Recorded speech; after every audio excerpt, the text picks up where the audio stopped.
यार ये क्या हो गया, उत्तर प्रदेश में यूपीपी का पेपर लीक हो गया। तो मैंने इसकी छानबीन की तो पता चला कि उत्तर प्रदेश पुलिस में कांस्टेबल पद के लिए 60,244 लोगों की आवश्यकता थी, जिसमें से 50 लाख लोगों ने आवेदन पत्र को भरा था।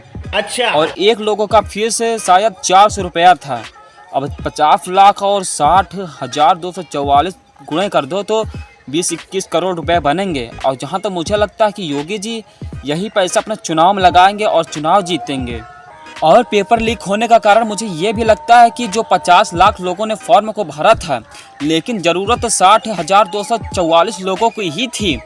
लेकिन जो 50 लाख लोगों ने फॉर्म को भरा था, उसमें से 2-4 लाख लोगों ने पेपर को पास कर लिया होगा। तो योगी जी गड़बड़ा गए होंगे कि यहाँ इतने लोगों ने पेपर को पास कर लिया, तो इनको हम रखेंगे कहाँ। ज़रूरत तो 60,244 लोगों की है, अब पास तो 3-4 लाख लोग हैं, तो इनको हम भेजेंगे कहाँ, कहाँ नौकरी देंगे, पगार कैसे देंगे, क्या क्या ढिमकाना तिमकाना, ये सब पूरा झंझट होगा। सही बात है। तो योगी जी ने कहा कि पेपर को निरस्त कर दो। तो जो बच्चों ने मेहनत की थी, मेहनत करके एग्ज़ाम दिया था और जो एग्ज़ाम दे करके पास हुए थे, उनके दिल में क्या बीत रही होगी तो ये तो हम समझ सकते हैं। लेकिन अब हम लोग क्या करें, योगी के राज में कुछ भी हो सकता है, तो सावधान रहें, सतर्क रहें। और कुछ लोग पूछेंगे कि तुमने फार्म भरा था, तो भैया फार्म भरने से पहले हम समझ गए थे कि भैया कुछ ना कुछ घपला होगा, इसीलिए हम फार्म नहीं भरे थे। यानी यार 400 रुपया हम क्यों दें उनको, चुनाव के लिए दें। हाँ, अब यार इतना पैसा वो खुद पा गए, 20-21 करोड़ रुपया हो गया मैंने 50 लाख और 60,244 गुणा करके लगभग इतना ही आएगा अंदाज, हम आपको बता रहे हैं। तो तुम्हें क्या लगता है कि हम 400 रुपया देंगे उन्हें चुनाव प्रचार के लिए? हाँ, और भैया योगी जी तो योगी जी हैं, ज़्यादा बोलेगो तो बुलडोजर चला देंगे, यहाँ बुलडोजर वहाँ बुलडोजर। और मीडिया वाले भी पहुँच जाएंगे तो पूछेंगे सवाल कि भैया तुमने ऐसा कैसे बोला। हाँ, तो मीडिया वाले जी कहेंगे ये बुलडोजर चल रहा है वहाँ पे, देखो वो बुलडोजर चल रहा है वहाँ पे। यार योगी जी तो खुश हो जाएंगे, भैया हमारा बुलडोजर चल रहा है।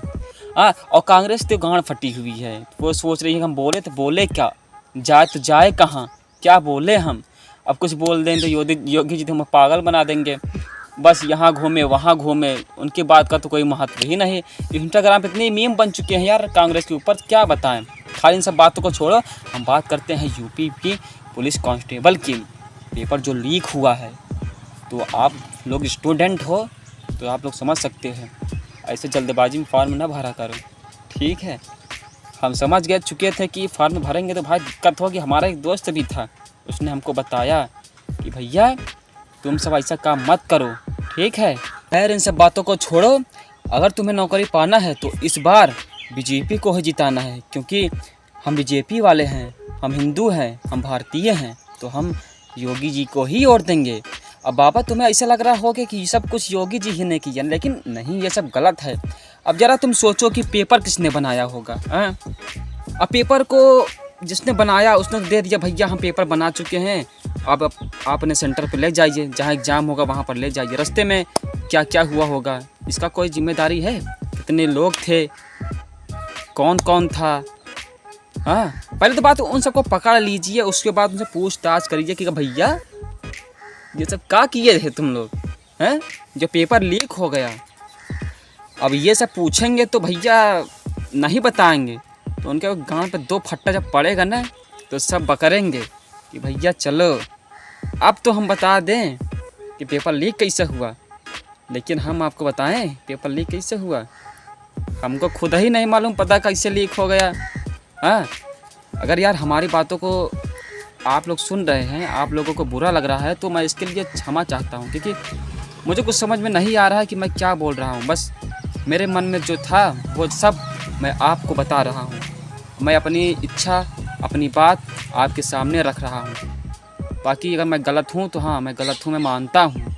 अगर सही हूँ तो हाँ मैं सही हूँ। लेकिन यार मेरी बातों का आप बुरा मत मानना, दिल पर मत लेना। मेरे अंदर जो था अच्छा बुरा खराब मैंने वो कह दिया, तो इसके लिए मैं क्षमा चाहता हूँ।